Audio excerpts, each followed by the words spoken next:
Hey guys, welcome back to my YouTube channel. And if you're joining us for the first time, my name is Udensi and I'm a YouTuber based here in Lagos, Nigeria. And if you're a returning subscriber, thank you. High five for coming back to another of my video and just rocking with your girl. Over here we do all things from lifestyle vlog. We have a good time over here, so join us. Click the subscribe button and the bell below so that you'll be notified when next your girl comes up with another content, which is every Sunday I put out a new content on here. So as you can tell, it's been a long while that I sat down and just had a quick chit chat with you guys. I feel like the last time I did a sit down chit chat where I wasn't either showing you a product or vlog was my 30th birthday. So if you don't know, this girl here turned 30 sometime in June, 26th of June, and I did a video, life being 30, all I've learned, what mistakes and everything. I'm going to link it up here on the card. But I decided to sit down because I just feel like it's time for me to talk and also maybe document what I am feeling, how I have been feeling. It's just the season of life I have found myself, and I just thought to share and just hopeful that this can help someone if you're going through or experiencing the same thing I've been experiencing for the past few months. Okay, but before we jump in here, how do you love my big hair? No, right? Like, let's feel the hair. I mean, I love the hair a lot, so I can even have it like this to the back, or I love the way it forms my face. I like the puffiness of the hair. I've never done something like this, and in case you're wondering, I used expression. This style is called pick and drop. I didn't film the process. Used 2 small packs. I used black for it. Everything about the hair, but tell me what you think about the hair. Like, I love the way when it's like this on my face. I love it. So we're going to jump right into the video. I kind of wrote down the things I want to talk about, and I have it here on my iPad just in case you see me looking down. That's exactly what I am looking at. I think I'm in this season where I am seeking for clarity. I think I've been in this season for quite a while, and it's just the season where I am trying to find out what am I supposed to do, what is my purpose, what is my passion, what is my vision. Personally, I think we're all in this world for a greater purpose. I don't think we're just existing. I don't think that's why God put us here. I feel like there's an impact we're supposed to make, either within our family or within the nation or even globally, right? In trying to find that purpose or clarity, I've been in this season where there's been so much uncertainty. And in case you're wondering, there's always going to be seasons of life, right? Even in the book of Ecclesiastes, here the Bible says that there's a season for everything. There's a season to born, there's a season to die, there's a season to sow, there's a season to reap, there's a season for rain, there's the dry season. All of that, the Bible acknowledges and teaches us the fact that there are seasons, right? Individuals will go through seasons where you're like super happy, super excited, like everything just seems to be working. And there's also a season of life when so much pain, where everything is testing your morals, is testing your patience, is testing your values, is testing your faith. That season is the season that either makes you or breaks you, and that's the season I'm talking about. Because guys, I've been in that season for, if I'm being honest with you, more than a year. I don't think people talk about that season of your life when nothing seems to be working, when it just feels like you're stuck, like you're literally stuck, career-wise, family-wise, everything is stuck. Your joy is just on standstill. That's the season of life I've been at, and I'm here to talk about it. Not because I'm totally out of it, but because I've just found out that I need to do certain things, right? I continue with the way I have been dealing with my season of uncertainty. If I continue at that pace, I might just be bringing my life downhill. That's the honest truth. And I'm grateful to God that I've come to that realization, and I want to speak to you about it. But before I go into it, I'm going to talk about the things I did in my season of uncertainty that are so wrong. And when I mean wrong, guys, I mean totally wrong. Like, I was scrolling every single thing. I hope that you watch it till the end, because I don't know who I'm speaking to, because I'm usually not this vulnerable, and I mean, I don't share things that much. I absorb a lot of the things I feel myself, but I just feel like this will help someone, and I'm hoping that helps someone, even if it's one person.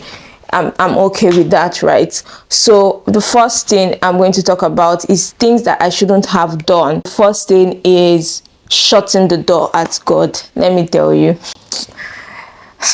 I'm not known God for God in the past 1 year or 2 years, just because I've been in this season of uncertainty, and I've just been angry, to be honest. That's the honest truth. I have been angry at God, just angry. It almost feels like every time I pray, nothing happens. Every time I have a little faith and I pray, nothing happens. And then things are just happening around me. I'm so confused. I don't know my left from my right, because I haven't received that. You know, there's some people who they get clarity. Like, it's almost like God speaks to them and they know that I'm supposed to do this. I'm supposed to start this business. And so because I'm looking for clarity so much, and things are happening by the side, and it feels like I'm not progressing with my life, I stopped going to church. I stopped praying. I stopped studying the word of God. I stopped doing anything. And listen, I'm telling you, even up until last month. So I'm not saying that I just started, and that's why I'm here to share, because I just started finding myself again. And the first thing I did was shut God. And that's a mistake you never want to make, because at the end of it all, the one who has the answer to what we are looking for, is God. Another thing is looking at closed doors. There are certain doors that closes on your life, that in your season of uncertainty, you try to force those doors open. And those kind of doors are maybe like friends, past relationships, or even business opportunities that God has already shut that door, and it was shut for a reason. But because you don't have the spirit of discernment, or you're not in tune with the spirit of God, or what the season of your life is saying, you're trying to open doors that have already been shut. The thing about opening doors that has already been shut is that going into those doors will hurt you again. And that's the brutal and honest truth. The canker worms that are in those doors will come out and they will bite you. The bees there will sting you. So it's never a good thing. In your season of uncertainty, try not to go back to something you've stopped. It might be smoking. It might be drinking. It might be anything, a bad habit that you had stopped. In your season of uncertainty, one thing I would advise is that you don't look back at those doors, except you get a strong instruction from God. If you don't have that strong conviction, then I don't think you should open a door that has already been shut before. Being hard on myself and wallowing in self-pity. Like, I am the greatest critic of myself. I blame myself for everything. If my life is not going the way I want, I just feel like I'm not doing more.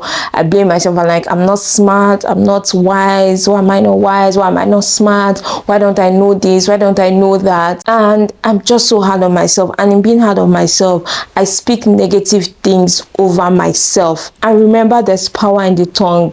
I'll be so hard on myself and feel like I'm a failure. I used to say to myself, like, why are you such a failure? Like, why are you so dull? Why are you not smart? And I look at other people, I'm like, this person has her shit figured out, right? This person has their life figured out, right? Why is nothing in my life moving? Why am I so stagnant? Why am I not the smartest in the room and making change? Why am I not part of the people who are world changers, who would make great impact in the world, who are solution providers and driven? And I have so much why am I not busting with ideas? Even as I'm saying it, that's exactly how I feel. Why am I not busting with so much ideas that I can create things that will change the world, that will make significant impact in the world? It's not a bad thing to want to be that person, but being so hard at yourself and you say negative things and pour negative things into yourself, it's where there's a problem. And I wallow in self-pity, guys. I was always moody. I will always be crying. Like, I can't count the amount of times that my bed here, my pillow here has seen my tears. I'm wondering, like, where have I missed it? Like, sometimes I'm like, I want to go back to like secondary school and trying to make a decision for my life, maybe the schools I went to, and make changes, all of that, right? I will wallow in self-pity a lot. I used to pity myself. I used to feel like, now what for this girl will try? Hey, yeah. That's how I used to feel for myself. I literally used to feel so much pity for myself, and that's one thing you don't want to do. So in your season of uncertainty, please don't pour negative things into yourself. Just thinking about it is crazy, the amount of negative things I've said over myself as an individual, right? And I'm just like, where do I start from? I have to first of all start renouncing the negative things I've said and then pouring blessings on myself. So the next thing is locking friends and family out. This one, I'm even still trying to come out from it, to be honest, because at the height of it was last year. I shut down everybody, every single person in my life. We only had a relationship of good morning, good afternoon, good night, good day. No one knew what I was really feeling. And minus that, the problem is I'm not one to say my problems to you. If you don't ask me, I won't come and just sit down with you and tell you this is what I'm facing, this is what I won't. You won't find me doing that. That's not something I'll do. People that you know genuinely love you and will look out for you and want the best for you and will fight for you, don't ever shut them out during your season of uncertainty. You need that close circle and family, friends, community to shield and cover you during that season until you find yourself. Another thing is that jealousy. I became jealous. And it's not something I was doing purposely, but because I was constantly comparing myself to people, constantly being angry at myself and just not waiting, I became jealous. When I was jealous, there was always something that snapped me back. I was not fully gone to the fact that I was so envious and jealous of people. No, thankful to God for that. There was just something, every time I start to become jealous of this person and I'm just looking like, this person, something just taps me and just says, that's not you. And I begin to pray for forgiveness for. And the thing is, even when I wasn't even being a Christian, honestly, I still used to pray for forgiveness. That's the funny part. Envy is so bad, guys, that if envy eats deep into you, you will do the unimaginable. That's how envy is. And so never get to the point where you're so jealous and envious of people that you want to even do anything bad to them, or you don't get to celebrate their wins with them because you're jealous. Because let me say something, when you celebrate with people, your blessings come. Even Yoruba people have a saying about when you celebrate with people and you greet people and they'll say, your own too will come. There is a thing. Next one is of how hot I felt about not having clarity. I became a bitch. I became resentful. On a normal day, I have a very bitchy face and I'm not the one with the most smiling face. If you see me, you just feel like this girl is a bitch. I promise you, I'm really not a bitch. Also was a bitch. I could recognize when I was just being a bitch. Like in the literal word of it, I was just being a mean girl. There were a few incidents that I was just a bitch, and just because I wasn't happy, I didn't want to be a bitch to anyone. I was a bitch. There's no easy way to put it. I was a bitch. So something I want to say is that when you're experiencing all of these things, I just want to say something. You're not a bad person. It just means that you're going through a season of life that you can obviously handle better than I did, right? A season of life, and it's scary. As much as I'm not even going to pretend to you, and I don't think anyone should pretend to you, there is nothing as scary as not knowing your tomorrow, or not knowing your future, or not knowing the next step for your life. I can't even downplay it. There's nothing as scary as feeling like you're stagnant and there's no progression in your life. So I understand what you're feeling if you're ever going through that. But there's something I want to tell you. Rather than have all this bad attitude that I had towards life in my season of uncertainty, I want to show you a route that I just started going through maybe like 2 weeks ago, to be honest with you. 2 weeks ago, and there's been so much change. Like, people have said to me, there's a peace that you exude now. When you follow this approach I'm about to give you, you experience a peace that no man can give. Your joy becomes full like a river. You experience the peace of God, the peace of God, the peace that God gives, and it added no sorrow. First thing I'll say is seek God diligently and faithfully, not superficially. Me, I wasn't even very superficial because I wasn't going to church. I can't even lie. I've not been to church for the longest time. So I wasn't even superficial with my own. So, but I'm going to say, to start off this process, you need to seek God diligently, faithfully, because at the end of the day, the answer to this whole thing, this whole trying to find your clarity, purpose, vision, blah blah blah, every single thing is rooted in God. God has the permanent answer and the final answer. So seek God.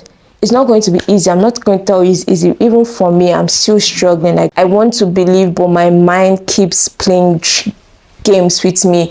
I'm saying, confessing something with my mouth. I have faith that this thing is going to work, and my mind is like, work, okay. That's genuinely how it's like. My mind is, I'm constantly wrestling with my mind. And there's something I learned: your mind is where so much flows from. So if your mind is not in the right place, nothing is in the right place. So that's one thing. Next is hope. Cling on to hope, and you get hope when you have God. Hope in God, hope in yourself. The worst mistake anyone can make is to lose hope. To lose hope that you will rise again. To lose hope that you will get healing.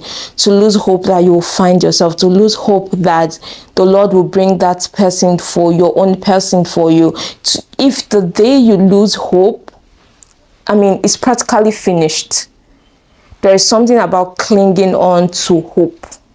Hope in God. Hope for a miracle. Hope for a new season. Hope for a new story. Hope for a new dimension. Hope for a new job. Hope for a new career path. Hope for a spouse. Hope for a community of friends. There's something about clinging on to hope.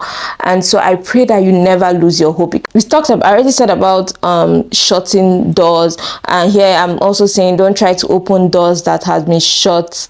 Look ahead to what God is about to do. So if a door has been shut, don't try forcing that door open. Let the door go. God is about to open other doors that will lead you directly to your purpose and your vision and your goal.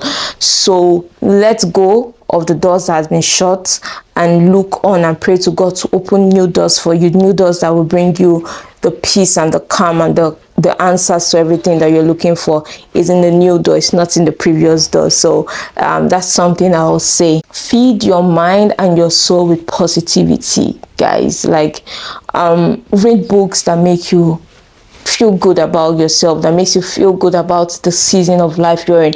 The good thing about it is that the Bible has the answer to every season of your life. It has a word for every season of your life. There are books for every season of your life. People have written books. People have gone through this experience. You're not the first person going through it.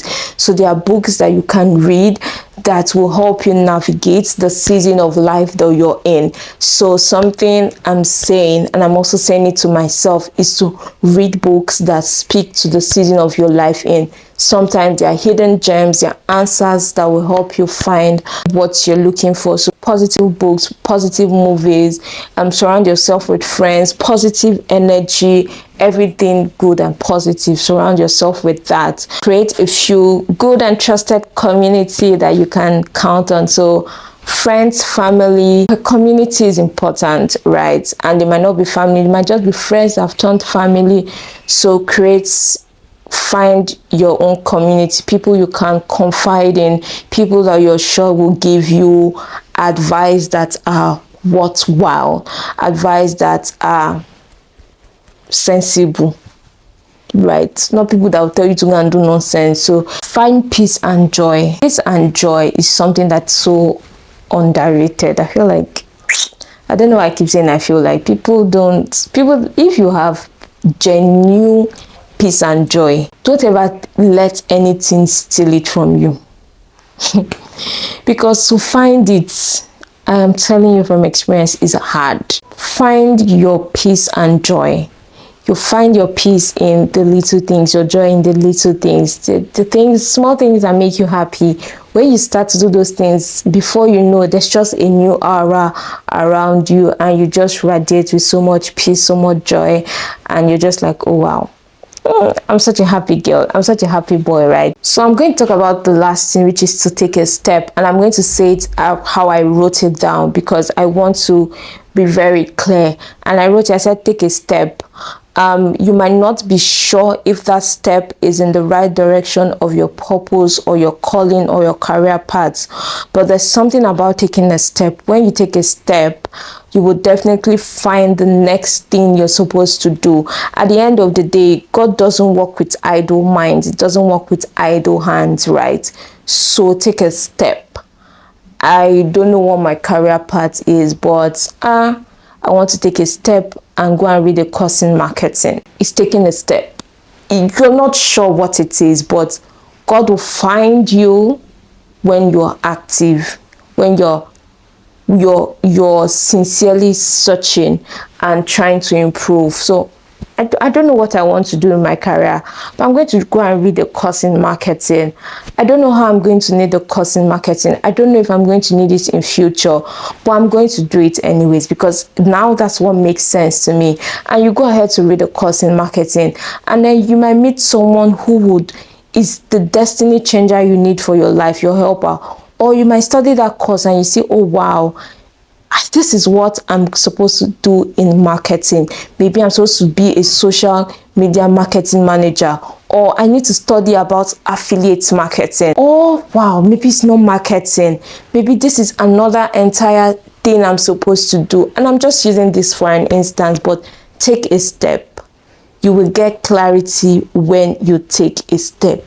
You cannot continue to sit and wait, and just time keeps going and passing by, and because you don't know what to do, you also are not actively taking a step or actively trying to better yourself, because you're like, if I do this, because that's what I face. I'm like, if I do this, how is it going to help me tomorrow? How does it relate to what I'm doing? How is it going to better my future tomorrow? If I do this, what is the next thing for me? I'm telling you my mindset, but now I've resolved to take a step. I hold on to God, and I'm taking a step for my life, for my future. And I know that He will not allow me, He won't leave me halfway. He will meet me when I am actively doing something for my life, and He would open my eyes and give me the spirit of discernment to say, this is what you're supposed to be doing, or this is what you're supposed to do. And sometimes the thing you learn now, or the step you take now, might not be for your present. It might be a step for years down into your future. So take a step and don't be idle. We have come to the end of this vulnerable session. I feel like I have been vulnerable to an extent. I have told you about my season of uncertainty, my bad behaviors. So first of all, let me apologize if there's anyone that experienced me in my season of uncertainty. I was going through a phase in life, and it's just something I couldn't talk about, right? And I hope you're willing to experience me now in the season when I am working actively and just walking in the step and practicing the same things I have just shared. Anyway guys, thank you so much for watching this video. I hope it was impactful. I hope that it made sense to, even if it's one person. Thank you all so much. Please don't forget to like, share, comment, subscribe. I mean, it's not every day I'm going to bring you vlogs and all of that. I'm going to bring you vulnerable moments, because as much as I'm sharing with you, I'm also documenting this for my life, so that I can also watch back and just look at how far I have also come. And so yeah, once again, thank you for watching. Please don't forget to like, share, comment, subscribe. Click on the subscribe button just down below, and the notification bell also beside it, so that you're notified when next this baby girl comes up with another video. But until then, love you so much, and I'm sending you the peace of the Lord. Bye.